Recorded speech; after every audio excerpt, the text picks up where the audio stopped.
मित्रांनो, ठरलं तर मग या मालिकेच्या आजच्या भागामध्ये आपण पाहणार आहोत. सुरुवातीला पूर्णा आजी फारच रडत असते आणि चैतन्य तिला धीर देत असतो. कल्पना मग अस्मिताला बोलते की जा जरा पूर्णा आईंना थोडंसं पाणी घेऊन ये. आता मग अस्मिता पाणी आणायला जाऊ लागते आणि सायली आणि तिची धडक होऊन सायलीचं सगळं तेल खाली सांडतं. त्यामध्ये सायलीची संपूर्ण साडी खराब होते.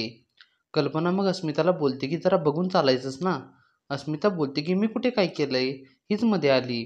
आता मग सुमन बोलते की अगं तुझी सगळी साडी खराब झाली आहे, तू तन्वीच्या रूममध्ये जाऊन साडी चेंज करून ये. सायली मग प्रियाच्या रूममध्ये येते. तिला नेमकी कॉटवर प्रतिमाची साडी दिसते. त्या साडीकडे पाहून सायलीला फारच वेगळं वाटतं आणि ती त्या साडीला एकदम जवळ घेते. त्या साडीमध्ये आणि सायलीमध्ये काहीतरी आपुलकीचं नातं आहे असा भास तिला होत असतो. सायली मग तीच साडी घालते. इकडे आता नागराज रविराजला बोलतो की वहिनींच्या फोटोला हार घालायची वेळ झाली आहे आणि मग रविराज प्रतिमाच्या फोटोला हार घालण्यासाठी जातो. सगळेजण त्याच्याकडेच पाहत असतात आणि मग इतक्यात सायली येते. सायलीला पाहिल्यावर पूर्णाजी बोलते, प्रतिमा, माझी प्रतिमा आली आहे. आता मग सगळ्यांचे लक्ष पूर्णाजीकडे जाते आणि ते सगळेजण सायलीकडे पाहू लागतात. पूर्णाजीला सायलीच्या ऐवजी प्रतिमा दिसत असते आणि मग पूर्णाजी मात्र फारच भावूक होते. ती सायलीच्या गालाला हात लावते. सायलीला पण आता फारच भरून येतं. पण इतक्यात प्रिया सायलीवर ओरडते. ती बोलते की इथे घरी काय झालं आहे, आम्ही सगळेजण इतक्या टेन्शनमध्ये आहोत आणि तू हे काय लावलं आहेस.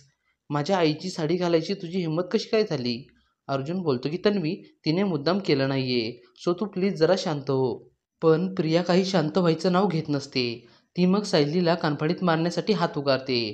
तर मग पूर्णाजी तिचा हात पकडते. आता मग पूर्णाजी बोलते की राहू दे, नेसू दे तिला ती साडी. आज मात्र पूर्णाजीला सायलीमध्ये प्रतिमाचं रूप दिसलेलं असतं. आता मग पूर्णाजी बोलते, आज हिच्या रूपाने प्रतिमा आपल्या फारच जवळ आहे असं मला वाटत आहे. रविराज, तुम्ही प्रतिमाच्या फोटोला हार घालू नका. आता मग नागराज बोलत असतो, पण हार तर घालावाच लागेल ना. रविराज बोलतो की त्याची काहीसुद्धा गरज नाही. हार घातला नाही म्हणून काहीच होत नाही. प्रतिमा नेहमीच आपल्या सोबत असणार आहे, त्यामुळे तिच्या फोटोला कोणीसुद्धा कधीच हार घालणार नाही. प्रियाला मात्र आता तिच्या मेहनतीवर पाणी फिरणार आहे असं वाटू लागतं. नागराज पण फारच नाराज झालेला असतो. रविराज मग तो हार बाजूला ठेवून देतो. आता मग सगळेजण बसलेले असतात आणि मग कल्पना बोलत असते, चला आता आम्ही निघतो. पण रविराज भाऊजी, तुम्ही आता काही काळजी करू नका आणि स्वतःला एकटे कधीच समजू नका. आम्ही सगळेजण तुमच्या बरोबर आहोत.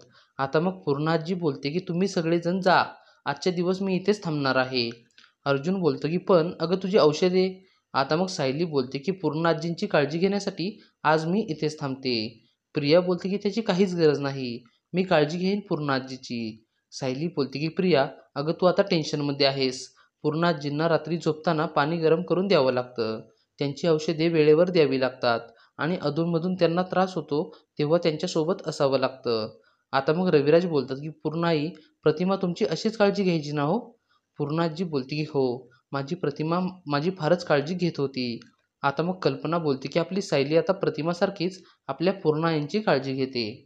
आता मग रविराज बोलतो की खरंच सायली, तुझ्यामध्ये आणि प्रतिमामध्ये इतकं साम्य कसं काय. तुमच्या दोघींचा कसलाही संबंध नाही, तरीसुद्धा तुम्ही दोघी एवढ्या सारख्या कशा काय असू शकता.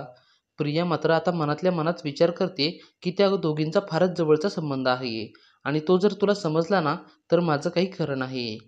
रविराज मग आता सायलीला बोलतो की सायली बाळा, तू आज इथेच राहा. अर्जुन मग रविराजच्या सोबतीला राहणार असतो. आता मग प्रिया सुद्धा अस्मिताला बोलते की अस्मिता, तू पण माझ्या सोबतीला आजच्या दिवस इथेच राहा. आणि मग हे सगळं झाल्यावर कल्पना, चैतन्य, अश्विन हे तिघे पण मग निघून जातात. सुमन मग सगळ्यांसाठी काहीतरी खायला बनवणार असते. पण मग सायली बोलते की राहू द्या, मी सर्वांसाठी काहीतरी जेवण बनवते.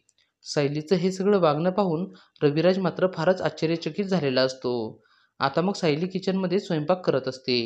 तर मग तिला पुन्हा भास होऊ लागतात. एका लहान मुलीचा आवाज तिच्या कानांवर ऐकू येत असतो आणि मग तिचं डोकं दुखायला लागतं. अर्जुन मग हे सगळं पाहतो आणि इतक्यात एपिसोड संपतो. मित्रांनो, आता पुढील भाग हा फारच मनोरंजक होणार आहे. पुढील भाग पाहण्यासाठी व्हिडिओला लाईक करा आणि चॅनेलला सबस्क्राईब करून आम्हाला थोडासा सपोर्ट करा. धन्यवाद.